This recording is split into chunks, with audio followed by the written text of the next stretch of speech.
Your questions seem to be really general. There's a big discussion on the internet about the plane speeds on 9/11. Right. They said that the plane that hit the second tower was doing about 540 miles an hour. I've talked to some people and they said there's no way that it would have been possible to do that speed. My personal opinion is no. I agree with you. What somebody was doing was taking the top speed of the airplane at 35,000 feet and saying, okay, well, it goes that fast at sea level, which of course it doesn't, as you pointed out. Okay. There's a case of a 727 that basically lost control at 35,000 or 37,000 feet, and the flight data recorder indicated a speed of Mach 1.1 on the way down, and which, by the way, they did recover the airplane, but on the way down it exceeded the speed of sound, and so it's possible, but the thing was coming straight down. Okay, straight down, like, yeah, okay, I see what you mean. So it's possible to go any speed at that when you're going straight down, I guess. Close, yeah. I mean, but that's not that's not what you're talking about.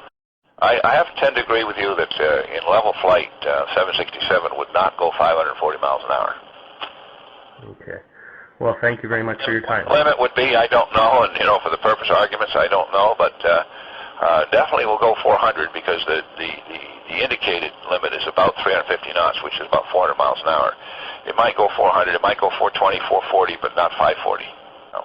And not only that, it's more than likely, if it did get to 540, it would start shedding some of the parts of the airplane. Oh, it was what do you call it? Media misinterpretation.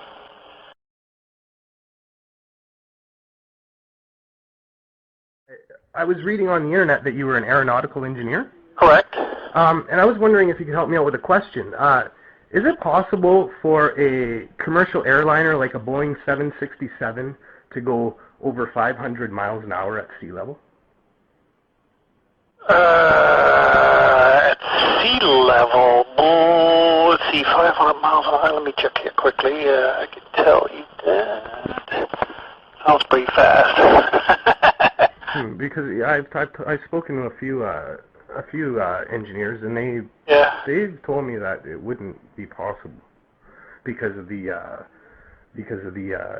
intake of the thickness of the air into the engines. That it wouldn't be able to generate. Well, the question is, that's true. Whether the engines can handle that, that's more. Yeah, it could be that's an engine limitation. If the engines can.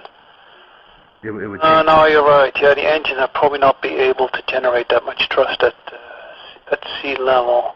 Yeah, as one guy told me, it would need to generate 6 times the amount of thrust. Yeah, because from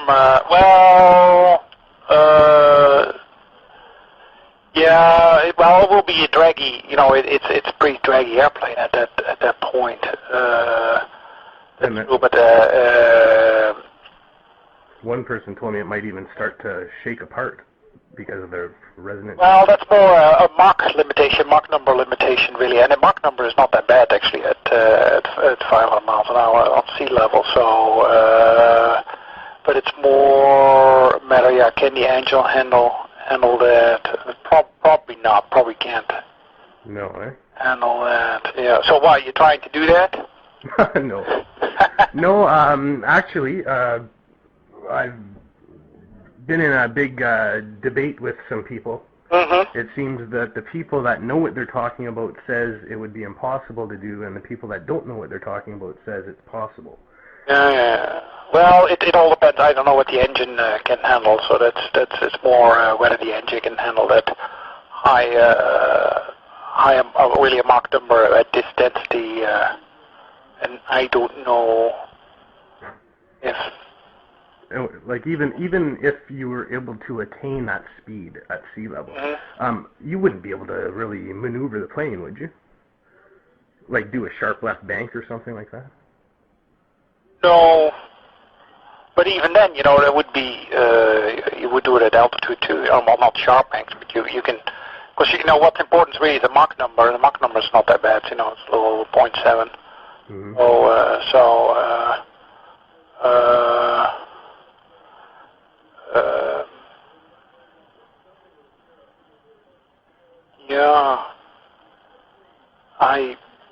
Let me think about it for a second here. Trying to think what the engine would do.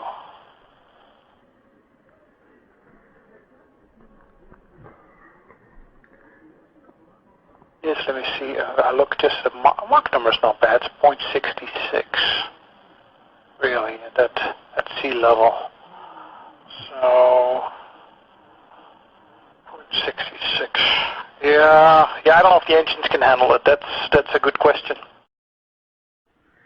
Can I maybe tell you what I'm getting at here? I hope you don't take offense to it.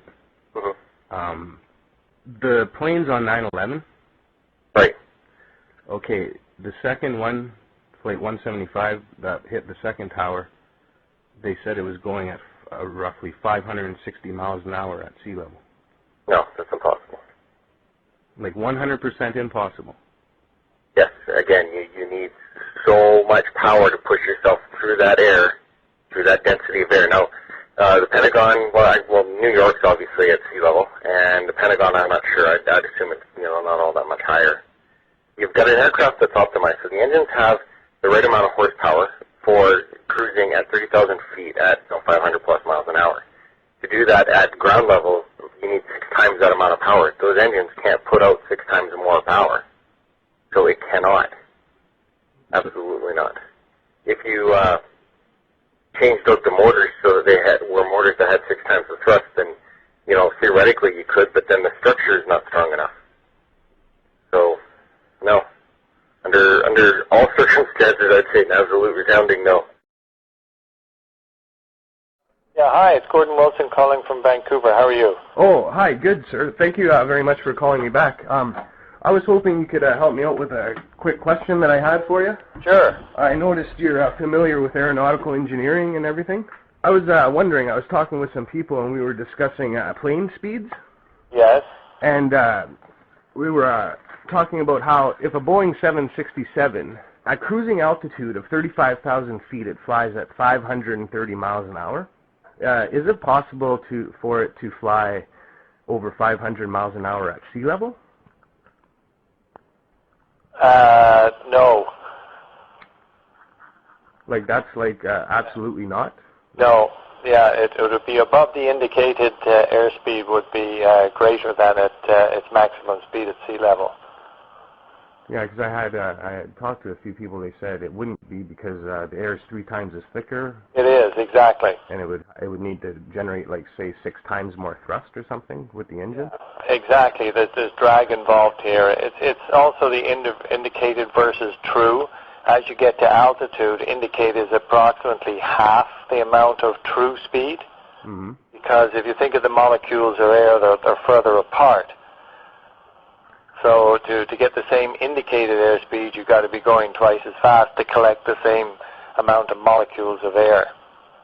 In other words, if you're doing 200 knots at sea level, at 200 knots you're collecting, we'll just say 200 molecules of air which are spaced equally apart, right?